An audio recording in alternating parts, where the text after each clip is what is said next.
illallah. Lord above the earth and sky, who knows all the answers to where, what and why, there is only one God. La ilaha illallah. There is only one God. La ilaha illallah. Lord above the earth and sky, who knows all the answers to where, what and why, there is only one God. La ilaha illallah.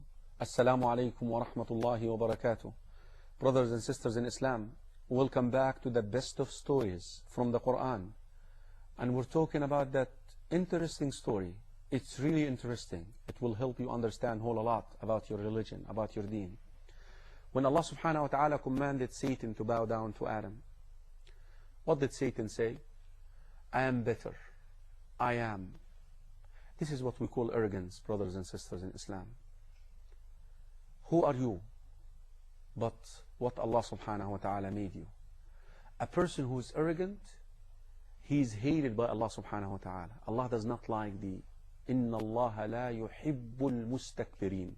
Allah loves not those who are arrogant. And subhanallah, one of the greatest punishment, in my humble opinion, to an arrogant person, that he will fail to see the light of Iman, the light of faith. He will not be guided to the truth. Allah subhanahu wa ta'ala said in Surah Al-A'raf, the same surah we're dealing with that story, سأصرف عن آياتي الذين يتكبرون في الأرض بغير الحق. I will turn away from my ayat, from my signs, the signs that would lead you to believe in Allah and then submit to Him, submit to Allah subhanahu wa ta'ala. Allah subhanahu, because of the arrogance that you have in your heart, Allah subhanahu wa ta'ala will turn you away from contemplating and pondering which will lead you to the truth, which is Islam. That's, in my humble opinion, the greatest punishment an arrogant person can gain. There is also another punishment in the day of resurrection, subhanallah. يعني والحديث في صحيح البخاري ومسلم من حديث أبي سعيد الخدري رضي الله عنه يحشر المتكبرون يوم القيامة كأمثال الذر. Those who are arrogant in this world, they will be resurrected in the day of resurrection, and they will be belittled. They will be basically brought down to the size of an ant, that people will step on them. Ya Allah, إياك والكبر. Be aware of arrogance, brothers and sisters in Islam. Arrogance will always stand between you and accepting the truth. But I don't want you to understand that arrogance that you wear nice clothes or to look clean. La. The Rasul sallallahu alaihi wasallam was asked about this, about arrogance. He said, the companions asked the Prophet sallallahu alaihi wasallam in one occasion, Hadith Abdullah ibn Amr ibn al-As fil Musnad, Ya Rasulullah, we like to dress nicely, we like to look clean. No. Al-kibru batarul haq wa ghamtu nas. Arrogance is that you belittle people because of their race, because of their color, or because of the way that they look, or because they are poor, or because they are not as knowledgeable as you. Then you belittle them, then you look down at them. وَبَطَرُ الْحَقِّ, that you do not accept the truth if it comes to you from another person. So this is what arrogance is about. So in the day of resurrection, this person, people will step on them, will step on those people who are arrogant in this world. People will step on them. Look, in the day of resurrection, subhanallah, Hadith Abdullah ibn Mas'ud radiyallahu anhu, والحديث في صحيح مسلم, قال صلى الله عليه وسلم لا يدخل الجنة من كان في قلبه مثقال ذرة من كبر. A person who has the atom, the weight of an atom, the size of an atom of arrogance in his heart, will not get to Jannah. Why? صحيح الحديث الإلهي في صحيح مسلم حديث أبي هريرة, Allah subhanahu wa ta'ala says, الكبرياء ردائي والعظمة إزاري فمن نازعني فيهما أدخلته ناري ولا أبالي. By the way, that feeling of being high, your highness and your excellence, it only belongs to Allah, akhi. You're always in need. You need to eat, you need to drink, you need to sleep. You're needing. Sometimes you're dependent upon someone who is lesser than you in ranks in the world, in the dunya. The only one who really deserves to be called highness and excellence is Allah subhanahu wa ta'ala. And that is why any time that you try to be arrogant, you have pride, you're competing with Allah subhanahu wa ta'ala. Here is Satan, brothers and sisters in Islam.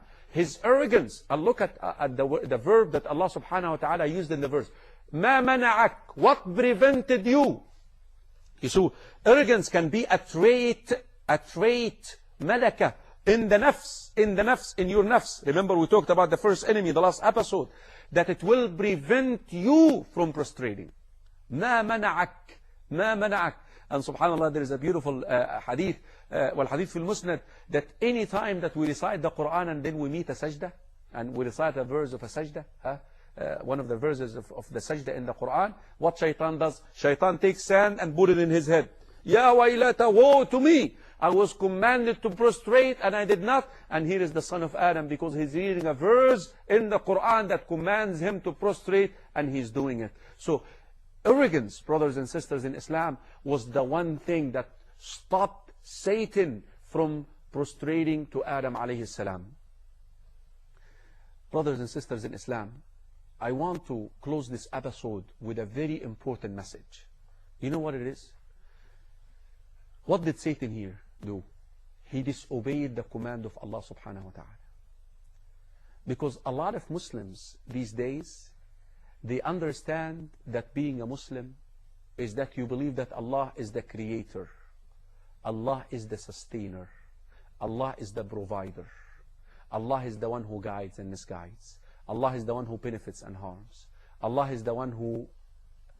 طيب, if this is La ilaha illallah, let's look into the creed of Satan. When Allah subhanahu wa ta'ala asked him, why didn't you bow down, Satan, as I commanded you? What did he say? I'm better than him. Look at this. خَلَقْتَنِي. Oh Allah, you created me. Satan believes that Allah is the creator. وَخَلَقْتَهُ. And Satan believes that Allah is the creator of Adam. Later on, when Allah subhanahu wa ta'ala will command him to descend from that status he was elevated to, he will say, أَنظِرْنِي. My Lord, give me life. Satan believes Allah is the one who gives life and the one who gives death. Satan believes that Allah is the one who guides and the one who causes misguidance. قَالَ فَبِمَا أَغْوَيْتَنِي. Satan believes that. Satan, this is the creed of Satan. But what did Satan fail to do? Implement the commands. And this is La ilaha illallah. You see, the first one is called Tawheed al-Rububiyyah, the unity of the Lordship. Remember, this is why we're narrating these stories. We're not narrating these stories just for the sake of entertainment. Allah subhanahu wa ta'ala is commanding the Prophet sallallahu alaihi wasallam, فَقْصُصِ الْقَصَصَ لَعَلَّهُمْ يَتَفَكَّرُونَ. We need to reflect upon this. This is how we understand our deen. You see, Satan believed Allah is the creator. Satan believed Allah is the one who guides. Satan believed this. Even the disbelievers, akhi, at the time of the people of the Prophet, at the time of the Prophet sallallahu alaihi wasallam, وَلَئِن سَأَلْتَهُمْ مَنْ خَلَقَ السَّمَاوَاتِ وَالْأَرْضَ لَيَقُولُنَّ اللَّهِ.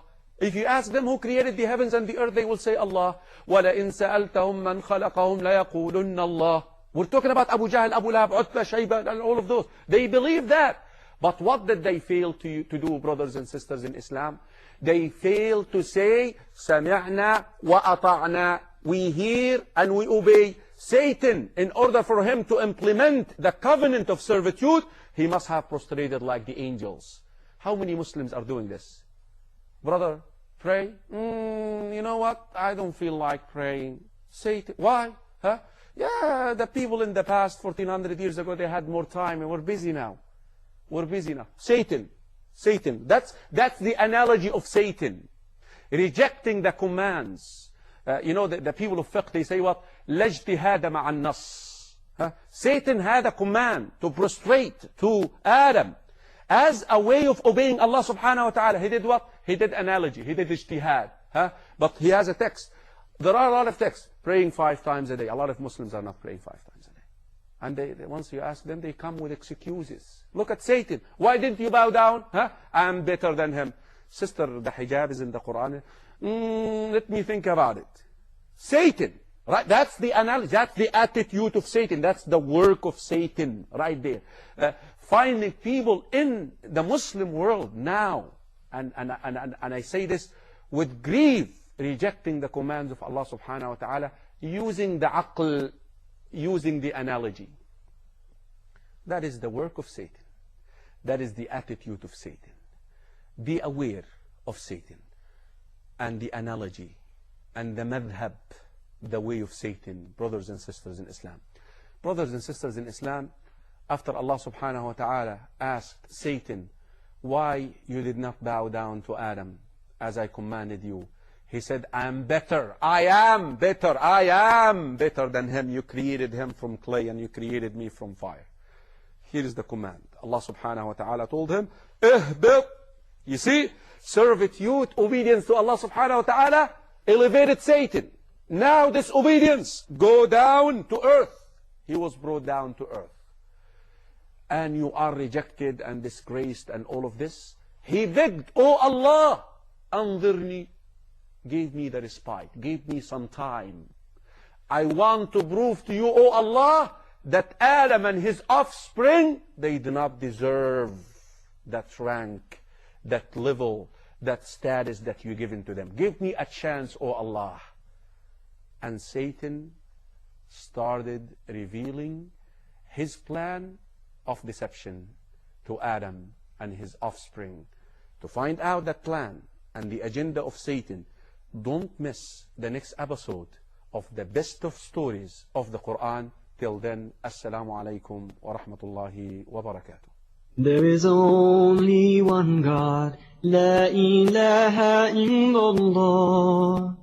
Lord of both the earth and sky, who knows all the answers to where, what and why. There is only one God, La ilaha illallah. I've seen the perfection of all creation in